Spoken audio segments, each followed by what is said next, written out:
Бәріңе сәлем, менің қымбатты да қадірлі оқырмандарым. Сіздерге бүгін тағы да 3 минуттың ішінде немесе 5-ақ минуттың ішінде оңай, өте оңай шақыру билетін жасайтын боламыз. Яғни шақыру билетті өзіміз жасаймыз, иә. Ол үшін Pinterest программасына кіреміз. Pinterest білетін шығарсыздар, көбісі біледі енді бұны қандай программа екенін. Жоқ болса Play Market'тен немесе App Store'дан жазбасаңыздар болады. Так, мен бүгін мерейтойға жасағым келіп тұр. Шақыру шаблоны пустой видео деп жазсаңыздар да болады. Так, біз осы жерден шақыру шаблонын іздейміз. Пустойын іздейміз. Мынандай жазылғандарын емес, именно пустой. Так, мынау қалай екен? Көк қандай екен? Қазір көреміз. Жоқ, бұл пустой емес екен. Мына жасылды көрейік. Міне бізге пустой шаблон.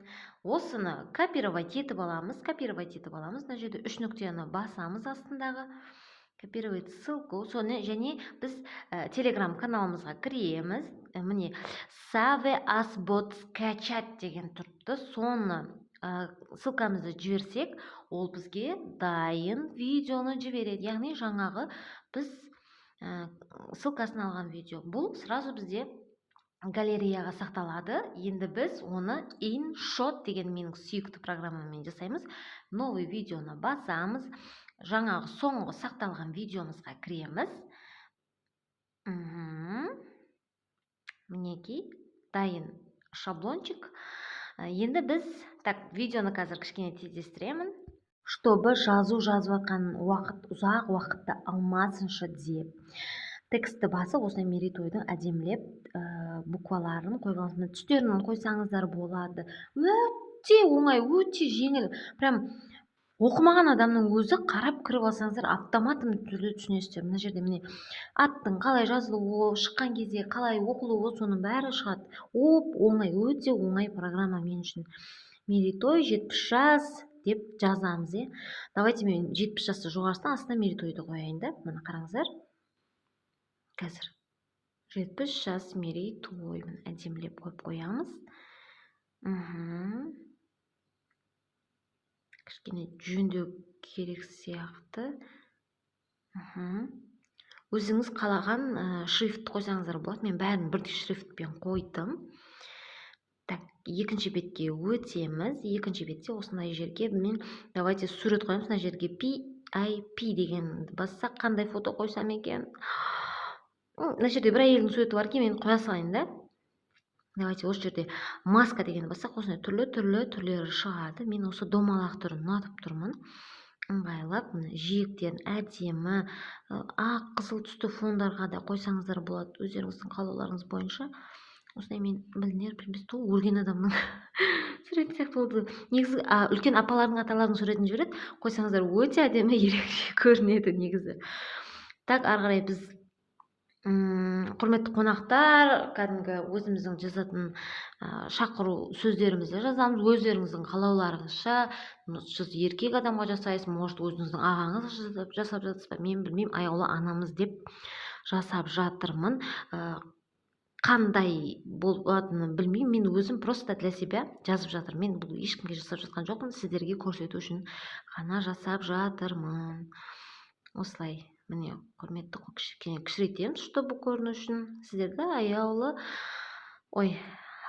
анамыздың кішкене жөндеп алайын қазір. Созамыз видео біткен жеріне.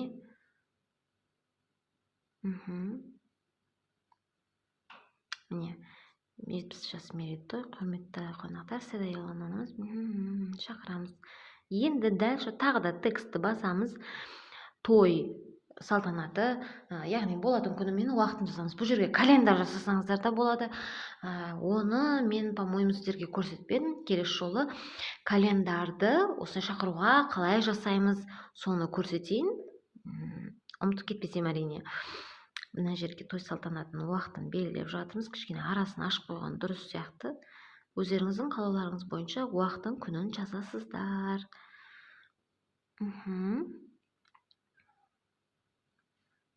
Енді мына жерге той иелерін жазамыз. бауырлары немесе мынандай отбасы немесе балалары деп жазсаңыздар болады. Мен енді просто бауырлары деп жаза салдым для себя. Әдемілеп осындай шрифттарын түстерін ауыстырсақ болады. Мына жерлерін қарасаңыздар, міне барлығы оңай. Буквалар қалай жазылу керек, сияйт етіп тұру керек, мынандай түрлерін әдемі етіп, ерекше етіп жазсаңыздар болады. Мен қазір минимализм бір түсте ғана таңдап жатырмын. Келіңіздер, қуанышымызға ортақ болыңыздар. Ары қарай мен видеоны кішкене ақырындастырдым, чтобы сіздерге түсінікті болу үшін. Мына жерде міне реттейсіздер, қалай қойылған дұрыс, жиегіне қоясыздар ма, ортасына қоясыздар ма, или басқа жағына қоясыздар ма, соны реттеп қарайсыздар. Маған мына негізі бауырлары деген, негізі ол жерге қалауларыңызды жазасыздар ғой.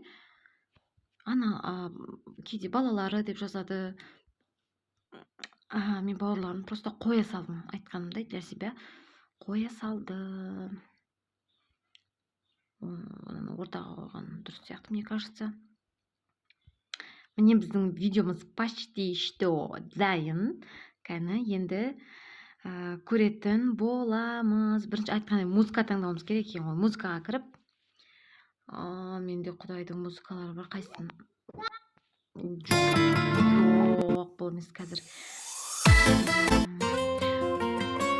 Жоқ. Менде аналарға арналған музыка бар болатын. Ана туралы өлең бар қазір, менде негізі бар болған қазір. Кешірім сұраймын, қазір. Қайда бар еді? Мына. Осыны қоя саламыз. Давайте. Енді видеоны көрсек болады.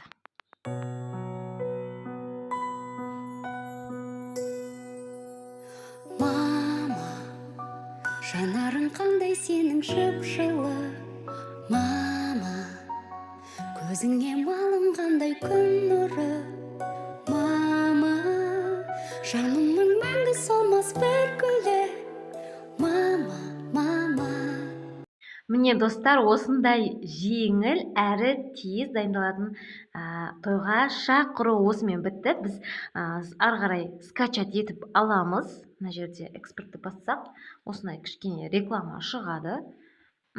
Қазір X-ті басып шығып кетсеңіздер болады. Сақтап алуын до конца көрсетейін. Осылай сақталады.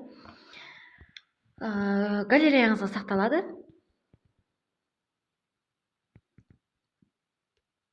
Ой, мына жерде иншот деген жазу қалып қойыпты да. Алдында көрсеткен болатын видеодан, сонда да бір тағы көрсетейін сіздерге. Иншот деген жазу көрінсе, бір түрлі качество, быт-шыт қылып көрсетеді негізі видеоңызды.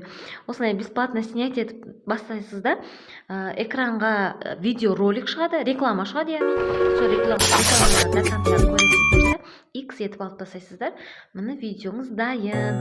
Құрметті оқырман, сіздерге осы видео ұнаған болса міндетті түрде лайк басып, рахмет айтып, арнаға тіркелуді ұмытпаңыздар. Келесі жолы календар көрсететін боламын.